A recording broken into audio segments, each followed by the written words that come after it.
নাফসিন যায়িকাতুল মউত, দাদু মরে গেছে, দাদি মরে গেছে, দাদা মরে গেছে, দাদি মরে গেছে, যারা এসেছিল সব চলে গেছে। আমেরিকার প্রেসিডেন্ট ঢুকাচ্ছে গো, সবার একদিন মৃত্যু হবে। মৃত্যুর পরে কিন্তু কারো দাদাগিরি চলবে না। ওই কবরের জমিনে আমার নবীকে দেখানো হবে।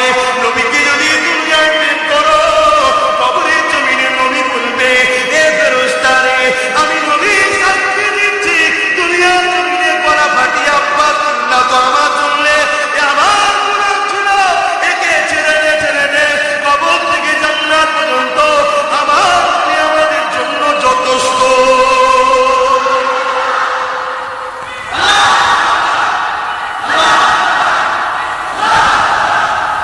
সবার জন্য যদি লড়াই করতে পারি, আমার রাসূলুল্লাহর জন্য করতে পারবো না? তাহলে আমাদেরকে ঐক্যবদ্ধ দলবদ্ধ ইসলামের জন্য, রসুলের জন্য, রসুলের মুস্তাহাব জানাদেরকে উপযুক্ত জবাব দেওয়ার জন্য তৈরি হওয়ার সময় এসেছে না আসেনি? কথা বলো, আরো জোরে বলো। গণতান্ত্রিক দেশে কেউ যদি কারো ধর্মে আঘাত দিবার স্বাধীনতা পায়, তাহলে এই দেশ আমাকে অধিকার দিয়েছে নিজের বাঁচার জন্য লড়াই করা। তুমি আমার নেতাকে অপমান করবে, আমার দেশ আমাকে অধিকার দিয়েছে তোমার বিরুদ্ধে সংগ্রাম করা। সেই সংগ্রামে আমার জান যাবে না কার যাবে আমার দেখার দরকার নেই। Ready ready? মুনাফিক না মুমিন? হাত যারা উঠছে মুমিন না মুনাফিক? মুমিন না মুনাফিক? আপনারা তবে একটা কথা বলবো, কোন জিনিস যখন ঘটবে সঙ্গে সঙ্গে মাথা গরম করবেন না, ঠান্ডা মাথায় বসুন। প্রত্যেকবার যারা এই রসুলের জন্য সংগ্রাম করতে প্রস্তুত আছে, তাদের মধ্যে একে অপরের পাড়ার যোগাযোগ রাখুন, লিফট করুন, একে অপরের পাড়ার চেন সিস্টেম করে ফেলুন, ঠান্ডা মাথায় বসুন, চেন তৈরি করুন, দুশ্মনগুলোকে চিহ্নিত করুন, ঠিক সময় ঠিক টাইম সুযোগ পেলে সংগ্রামে ঝাঁপিয়ে পড়ুন। কথা বুঝে আসছে? কেন শয়তানগুলো এত চালাক? ও শয়তানগুলো আগে থানায় যে চুক্তি করে আছে, শুনছেন না? আমরা 10 মিনিট পরে চলে যাবো, তারপর আর তখন বেচারি আমার নিরীহ নবীর গোলামগুলো যে দাঁড়িয়ে আছে, দেখা গেল যা খেয়ে লাথি মেরেছে তাকেই তুলে যাচ্ছে। ওই যদি চট্টা করে কিছু করবে না, শুনছে এত ভুল ক্যামেরা আছে, তাও বলেছে আব্বাস সিদ্দিকী। কেন? আমি জানি কারো ধারের মাজার নিয়ে আব্বাস সিদ্দিকীর কিচ্ছু করতে হবে। কি করবে কুচু বুড়া? কি করবে? কি করতে পারবে? আচ্ছা, লোকের কি ক্ষমতা ছিল? কিচ্ছু করে সব ক্ষমতা কারা? আচ্ছা, আমার কপালে যদি খুদা লিখে রাখে তুই রসুলের হয়ে বলবি, বলার জন্য তোকে কেউ মেরে দেবে, তোর হাতে এইভাবে মৃত্যু হবে, আল্লাহ যদি লিখে রাখে ওইভাবে হবে না? তোমার লিখাটা বল না, তোমার আমি যদি ঘরে তাও ওইভাবে বলবো, দেখি না কি হয় লেখা আছে, অত চিন্তা দিছে। তবে কিন্তু জোর নয়, বুদ্ধি মনে থাকবে, প্রত্যেকে বুদ্ধি, আর প্রত্যেকে নিজেরা নিজেদের গ্রামে গ্রামে বসে বসে বসে ইউনিট তৈরি করো, নিজেদের মধ্যে থেকে ঠিক করো নিরপেক্ষ লক্ষ্যে, যার একটাই কথা থাকবে, নবী নবী নবী নবী নবী নবী নবী, সবাই বলেন নবী নবী নবী নবী নবী নবী নবী নবী নবী নবী ছাড়া অন্য কোনো কথা লাগবে না। নিজের কোনো স্বার্থ থাকবে না, নিজের কোনো কথা চলবে না। প্রত্যেকে নিজের বাড়ি বাড়ি নবী জীবনী করুন, জীবনী পড়ুন, যে হবে এটা সে জীবনী পড়বে, জীবন অনুযায়ী তোমাদেরকে শিখাবে। আম মানুষ হলো বাংলায় জীবনী বেরিয়ে দেবে পড়ে পড়ে পড়ে এইভাবে চলতে হবে, এইভাবে নবী বলেছে। নবী জীবনী ছাড়া অন্য কোনো কথা চলবে না। আমার কথা খারাপ লাগবে? শুনুন ভাই, মৃত্যু হবে, আর আমি আপনাদের বলে যাচ্ছি অপেক্ষা করুন 2 বছর। অনেক আগে শুনছেন না চারিদিকে 22-23, আমি বলছি দেখে নেবেন ইনশাআল্লাহ। আমার বাপের কথা নয়, মুখ আমার কথা তো আমার নয়, আমি বলছি বলতে আমি বলে যাচ্ছি এই মুখ দিয়ে, বহুত কিছু পৃথিবীতে ঘটবে। বিশাল মৃত্যু থেকে কখনো কেউ বাঁচতে পারবে না। আমি তোমাকে তোমার জান বাঁচাবার জন্য শিক্ষা দিতে আসিনি, আমি তোমার কবর থেকে প্রতিটা মঞ্জিল আখিরাতের নাজাত পাওয়ার শিক্ষা দিতে।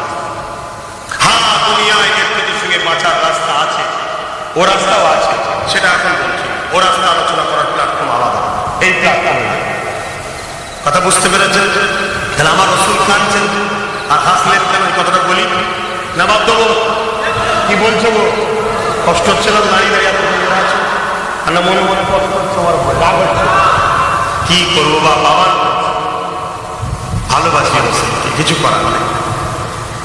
যে যাকে ভালোবাসে তার জন্য অনেক কিছু করছে, তাই না? একদল মুসলমান আমাকে গাল দিচ্ছে, তাই না? কেন? সে ভালোবাসে কাউকে, আমি তাকে পছন্দ করি না বলে আমায় গাল দিচ্ছে। তথাপি তাকে অপছন্দ করার অধিকার আমার দেশ দিয়েছে, তারপর আমায় গাল দিচ্ছে। কে দিচ্ছে? একদল মুসলমান দিচ্ছে, তাই না? দিচ্ছে, কোনো অমুসলিম নাই, মুসলমান দিচ্ছে। তাহলে আমার নবীকে আমি ভালোবাসবো, আর আমার নবীর দুশমন যে হবে তাকে আমি অন্তর থেকে ঘৃণা করবো, তার থেকে দূরে থাকবো, কোনো দিক থেকে তাকে সুযোগ দেবো না। এটা আমাদের ভাবা দরকার আছে না? আগামী দিন এই কথাটা মাথায় রেখে দিন, এই কথাটা মাথায় রাখবেন। আগামী দিন এমন লোকের সঙ্গে মিশবেন, এমন লোককে সাহায্য করবেন, এমন লোককে বন্ধুত্ব করবেন, এমন লোককে সাপোর্ট করবেন যার দ্বারা আমার নবীর বিরুদ্ধে কোনো কথা হলে সে যেন প্রতিরোধ করতে পারে। পারবেন? পারবেন? যদি মনে হয় আব্বাস সিদ্দিকী আমার সাথে মিশুন, মনে হয় অন্য কেউ, আমার কোনো আপত্তি নেই। মনে রাখবেন প্রেসিডেন্ট আব্দুল হামিদ সাহেব, নাম শুনেছেন না? আজকে বিশ্ব নবীর বিরুদ্ধে কথা বলে মুখ খুলিয়ে, কিন্তু আব্দুল হামিদ সাহেবের বিরুদ্ধে ফ্রান্সের তৎকালীন সময়, ফ্রান্স আজ থেকে শয়তান না, অনেক আগে থেকে শয়তান, ওদের কাজ হচ্ছে ফুটার। আমার তো মাঝে মাঝে মনে হয়, আচ্ছা কোনোদিন তো কোনো দেশে এমনি মুসলমান ইমানদাররা তো কোনো ধর্মের বিষয়ে কথা বলে না, শুধু নবী ইসলামের বিরুদ্ধে এইসব একদল মুনাফিক, একদল সন্ত্রাসগুলো কেন কথা বলে? কখনো চিন্তা করে দেখেছে? চিন্তা করে দেখেছে? একটাই কারণ, এটা হলো হক। এই হককে শয়তানরা আঘাত করে। বলুন সুবহানাল্লাহ। এই আব্দুল হামিদ সাহেবের কথাটা একটু বলি, আমি সবাইকে জিজ্ঞেস করছি, মন খারাপ হচ্ছে? বলবো পাক্কা। আব্দুল হামিদ সাহেবের পিরিয়ডে ফ্রান্সে তৎকালীন সময় যে নেতা ছিল, ওই ফ্রান্সে আমার রসুলের বিরুদ্ধে কথা হচ্ছিল। আব্দুল হামিদ সাহেব সঙ্গে সঙ্গে চিঠি করেছে, কালকের মধ্যে যদি ক্ষমা না চাওয়া হয় যুদ্ধের ঘোষণা। আজকে আমাদের এরকম একটাও নেতা আছে? আমি আগামী দিন এমন লোকের সঙ্গে মিশবো, বুঝতে পারছেন? এমন লোকের সঙ্গবদ্ধ হব, এমন লোককে সাপোর্ট করব যে ক্ষমতা যার হাতে থাকলে আমার ইসলাম, আমার রসুল, আমার ধর্মের উপরে কোনো আঘাত এনে যেন তার মধ্যে দুটো কথা বেরে। যদি এটা হয় কিন্তু তাহলে খুব ক্ষতি হয়ে যাবে। বুঝতে পারছেন না? ভাবা দরকার, বুঝার চেষ্টা। আজ বড় দুঃখ, বাংলাদেশে কোরআনকে ডাকা হচ্ছে একটা পুতুলের উপরে, মূর্তির উপরে, দেখছেন না? আবার কি পায়? নাউযুবিল্লাহ বলুন, নাউযুবিল্লাহ বলুন। এর পেছনে কার হাত আছে, কার ষড়যন্ত্র আছে, সেটা ও দেশ দেখবে। যদি দেখে ও দেশের সরকার যদি ঠিকভাবে ব্যবস্থা করে, আল্লাহ সাহায্য পাবে, আর নয় আল্লাহ লানত হবে, সেটা সরকারের ব্যাপার, ও দেশ দেখবে। কথা বুঝে আসছে না? কিন্তু আমার প্রিয় কোরআন পৃথিবীর যেখানে হোক অপমান হলে এটা আমার দিলে আঘাত লাগে, ঠিক না বেঠি? কিন্তু দুঃখের বিষয়, আজকে শোনা যাচ্ছে কেউ বলছে যদি এই ব্যাপারটাকে নিয়ে মন্দিরের উপরে আঘাত করা হয় কঠিন ব্যবস্থা নেওয়া হবে। 100% ঠিক কথা বলেছে, ঠিক না বেঠি? কেন মুসলমান না, তারা হিন্দু, দেখা যেতে পারে মুনাফিকিতে রেখে দিয়ে হিন্দু মুসলমান লাগতে দিল, হতে পারে না? পারে না? আমার বাংলায় অনেক মন্দিরেতে দেখা গেছে হিন্দু দাবিদাররা তরুণ বসে রেখে দিয়ে হিন্দু মুসলমান লাগিয়ে দিয়েছে, হতে পারে, আমি অস্বীকার করছি না। কিন্তু দুঃখ এই জায়গায় এক বাক্য বলা তার দরকার, কোন ধর্মীয় ব্যাপারে যদি কেউ উস্কানিমূলক দিক দিয়ে ফেতনা করতে চায় তার মৃত্যুদণ্ড হবে, এটা করা দরকার আছে না? নাই? এই আইন কিন্তু কেউ করছে না। আজকে 9 ছেলে কম বেশি শহীদ হয়ে গেল, খবর পাওয়া যাচ্ছে, সত্য মিথ্যা জানি না। এইরকম দাঁড়ি হওয়া দরকার যে ধর্ম স্থানগুলোতে কেউ যদি আঘাত করে, সে যদি মুসলমানের কোনো অন্য ধর্মের আঘাত হয়, তারও ফাঁসি হবে। ইসলাম আঘাত দেওয়ার অধিকার দেয়নি, ঠিক না বেঠি? আবার ইসলামের উপরে আঘাত দিলে তার ফাঁসি হওয়া দরকার, ঠিক না বেঠি? এ ব্যাপারে কিন্তু কেউ কথা বলছে না, এটাই দুঃখ। কেন? আমারটা হয়, আমার তো ভালো লাগে, তাই ভালো লাগে বলে তো মানি। তবে দুঃখের বিষয়, এইসব ঘটনাগুলো হবার পিছনে কিন্তু কিছু অশুভ সেকুলার মাইন্ড দাবিদার বদমাইশ লোকেদের হাত আছে। যদি বলেন কেমন? আজকে সমাজে একটা প্রচার চলছে না, উৎসব যার যা চলছে না? এই সব কথা বলার জন্য এইসব ফিতনাগুলো হচ্ছে। এই কথা বুঝছেন না? বোঝেন না? যার সব সে যাবে, যার ধর্ম অনুষ্ঠান সে যাবে, তাহলে সেখানে তো ফিতনা হয় না। নাই দেখা যাবে একটা অন্য ধর্মের উৎসব হচ্ছে, অন্য ধর্মের ছেলে ঘুরতে গেছে, আর ঘুরতে গিয়ে হয়তো ভুল করে ইচ্ছা করে বা ইচ্ছা করে কোনো মেয়ে ছেলেটা ল্যাপটা হয়ে গেছে, তাহলে এটা দাঙ্গা হবে না? এইগুলো দাঙ্গা করাতে চাইছে কারা? যাদের মুখে এইসব কথা শোনা যায় যে ধর্ম যার যার, উৎসব সবার। আর ইসলাম কি বলছে শুনবেন না? ইসলাম বলছে হযরত ওমর ফারুক গায়ের ইসলামের ধর্মীয় অনুষ্ঠানে যেও না, কারণ ওই সময় মহান রব্বুল আলামিনের পক্ষ থেকে লানত হয়। কারণ পৃথিবীর বুকে সবথেকে বড় জুলুম আর গুনাহ হলো শিরক করা, অর্থাৎ আল্লাহ থেকে অন্য কাউকে মাবুদ বলে মানা। তাহলে আল্লাহ থেকে অন্য কাউকে মাবুদ বলে উপাসনা করা হয়, আমরা আল্লাহকে যারা মানি তারা কি করে যেতে পারি? যদি বলেন না ধর্ম যাত্রার উৎসব তোমার, তাহলে আমার পক্ষে একটা ধর্ম আমার, উৎসবটা তো সবার। ওইটা করে দেখে ঠ্যাং করার জন্য কেউ আছে কি দেখো না? এত বড় বিয়ে ধর্মের ছেলেগুলো, সবাইকে বলছি না, এটা একটা পরিকল্পনা ইসলামকে মিটাবার। সতর্ক হন, সাবধান। আব্বাস সিদ্দিকী কিছু বললে তো পিসের দিকেরা মুক্তি মৌলানা সবাই বলা শুরু করে দেয়। আজকে এত বড় একটা সেরেকি কথা সমাজে বলে বেড়াচ্ছে, কই কারা মুক্তির কথা শুনেছেন এই বিষয় শিক্ষা দিবে? তোমরা তো আম মানুষ, তোমাদের করে বললে তবে তো শিখবে যে বাবা এই কথাটা সেরেকি কথা, ধর্ম যার যার উৎসব সবার, এই কথাটা মানা যাবে না। সেরেকি কথা, ধর্ম যার যার উৎসব তার তার, ধর্মকে কেন্দ্র করে উৎসব হয়, ঠিক না বেটি? কুরবানিকে কেন্দ্র, পশু জবাইকে কেন্দ্র করে, ঠিক না বেটি? আমার উৎসবে কেউ আছে পার্টিসিপেট করে, ধরে কেন যাবে? তারা তাদের উৎসবে তাদের বউ বাচ্চা বেটিদের ঘুরতে যাবে। 10টা ভালো ছেলে তার জায়গায় 10টা খারাপ ছেলে যেতে পারে না, পারে না। মুসলমানদের মধ্যে দাবিদার সবাইকে আল্লাহ নবী নেবে, সবাই ভালো ছেলে, কিন্তু চরিত্রহীন খারাপ ছেলে আছে না? নাই। হট করে যে খারাপ বইয়ের হাত ধরে ফেলবে, খারাপ নেবেন না, আর মেয়ের হাত ধরে ফেলবে, এটা দাঙ্গা হতে পারে না, পারে না? তারা তাদের অনুষ্ঠান করবে, খুশিভাবে ঘুরবে, আনন্দ করবে, তাদের বউ বাচ্চাদের ঘরে বেটিদের ঘরে নিয়ে কেন যে ডিস্টার্ব করছে? এই ডিস্টার্ব করানো হচ্ছে, এটা প্ল্যান করে, যাতে করে একটা অশান্তি দাঙ্গা হয়। বোঝার চেষ্টা করো এই ব্যাপারগুলোকে নিয়ে। আমার কথা বলতে গেলে বলে উনি সেকুলার নয়, সেকুলার নয়। সেকুলার আমার দেখেছে, তোদের যে সেকুলার, ওই সেকুলারের ব্যাপারে ঝাঁটা মারা দরকার, সেকুলার নয়। ভুল বললাম নাকি? সেকুলার আমার দেখেছে। যখন শীতকালে কম্বল দিই, কে হিন্দু, কে মুসলমান, কে খ্রিস্টান, কে কিনা, গরিব ফুটপাতে পড়ে আছে, গায়ে কম্বল চাপিয়ে দিয়ে আল্লাহর সৃষ্টিকে সেবা করলাম, এর নাম হলো সেকুলার। কথা বুঝে আসছে না? যখন কোন পড়াশোনার জন্য পীর আবু বকর মেরিট স্কলারশিপ দিকে হিন্দুকে মুসলমান দেখি না, যার রেজাল্ট ভালো, গরিবের ছেলে পড়তে চায়, টার্গেট স্বপ্ন ভালো, তাকেই পয়সা দেয়। কথা বুঝে আসছে?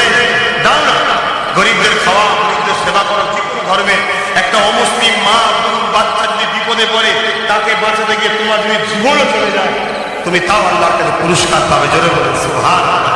ইসলাম অনেক বড় কথা শিখিয়েছে, কিন্তু না কার ধর্মীয় কাজে গিয়ে সেখানে তুমি যে ভিড় করা মানে ডিস্টার্ব হতে পারে, ঠিক না বেটো? আর সবচেয়ে বড় কথা রাসূল বলেছে, যে যার দল ভারী করবে সে তার সাথে কিয়ামতের দিন থাকবে। এক জায়গায় 100 জন গেলে দল ভারী হয়তো নাকি? আজকে আমার জলসায় ভারী হয় বলি তোমার উপর না, ভারী না হলে না, কাল থেকে লোক কমে যাও, দেখবে আমাকে আলোচনাই বন্ধ করতে, কেউ চিনতেই পারবে না। কিন্তু আমার কাছে আসে বিশেষ করে আমার ইয়ং ছেলে, সমস্যা ওই জায়গায় ইয়ং। কেন শয়তান এই ইয়ংটাকে, এই ইয়ংটাকে বিশেষ করে টার্গেট করে। কারণ এদেরকে না ধরতে পারলে মদের কারণ বন্ধ, এদেরকে না ধরতে পারলে জুয়ার কারণ বন্ধ, এদেরকে না ধরতে পারলে সমাজে দাঙ্গা মার্কেট বন্ধ। শয়তানের হাত থেকে যদি যুবক ফসকে যায়, তাহলে মসজিদ আমল হবে। শয়তানের হাত থেকে যুবক যদি ফসকে যায়, জেনারেল যদি বন্ধ হবে। শয়তানের হাত থেকে যুবক যদি ফসকে যায়, সমাজে গান বাদ্য, জেনারেল যদি মেলা, মদ, জুয়া, হাতটা বন্ধ হয়ে যাবে, ঠিক না বেটি?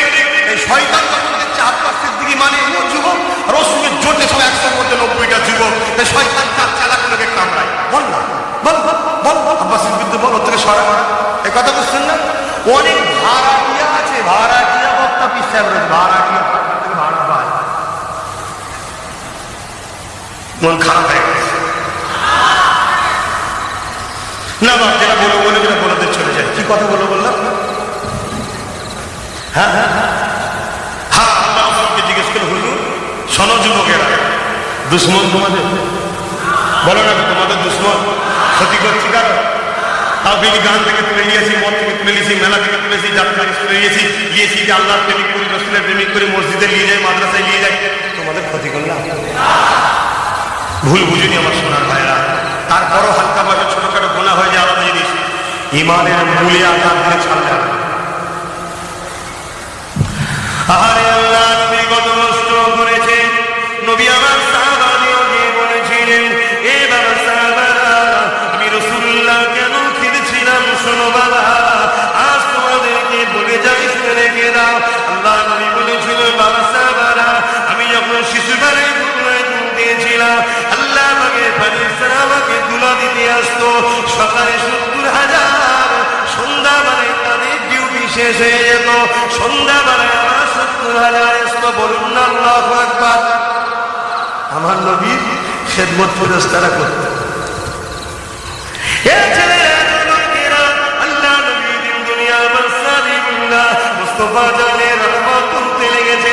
ওই ফেরেশতাদের মধ্যে আলোচনা হয়েছিল, আমার উম্মত উম্মতিদের মধ্যে থেকে এক উম্মত উম্মতিরা হালকা বয়সে গুনাহ করে ফেলবে, অন্যায় করে ফেলবে, গান শুনে ফেলবে, সিনেমা দেখে ফেলবে, যাত্রায় চলে যাবে, পাপ কাজ করে ফেলবে। এই জন্য আল্লাহ নারাজ হয়ে তাদেরকে জাহান্নামে দেবে। আমি রাসূল যেমন শুনে ফেলেছি, আমি তাদেরকে প্যার করি, মহব্বত করি, আমার উম্মত উম্মতিরা জাহান্নামী হয়ে যাবে।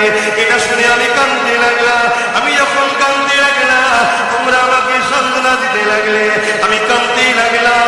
আল্লাহ আমাকে কাছে আরজু করতে লাগলাম, আল্লাহ আমার উম্মত উম্মতিদেরকে মাফ করে দিয়ে, আমার উম্মত উম্মতিদেরকে ক্ষমা করে দিয়ে। যখন খবর পেলাম, আমি দোস্ত কেঁদো না, তোমার খাতিরে তোমার উম্মত উম্মতিরা যত গুনাহ করুক না কেন, তওবা যদি করে নাই, তোমাকে যদি ভালোবেসে না, তোমার অন্তরে তোমার মহব্বত রেখে না, আমি আল্লাহ এমন সকল মানুষের জীবনের গুনাহকে মাফ করে নাজাত দিয়ে দেব। আরো জোরে বলুন সুবহান। তাহলে এত ফেসিলিটি পেলাম কার উসিলায়? তাই তো আব্বাস সিদ্দিকী গুনাহ থাকার পরও খাই ঘুমোয় নিশ্চিন্তাই করে, কেন আমার রাসূলের উসিলায় আল্লাহ মাফ করে দেবেন, কথা দিয়ে তোমাদের মাফ করে দেবেন। কিন্তু কি রাখতে হবে? মহব্বত। মহব্বত হলো ঈমান। কিরম মহব্বত? রাসূলকে, আমার সাথে বলুন, রাসূলকে রাসূল বলে চিনে, জানের থেকে বেশি ভালোবেসে, আদবের সাথে মেনে নেওয়ার নাম হলো ঈমান। এই সংজ্ঞাটা মনে রাখবেন। এর মধ্যে কোরআন আছে, এর মধ্যে আল্লাহকে মানা আছে, এর মধ্যে কিয়ামত, সব কিছু আছে। নবী যা শিখিয়েছে ভালোবাসলে এর মধ্যে আসে না?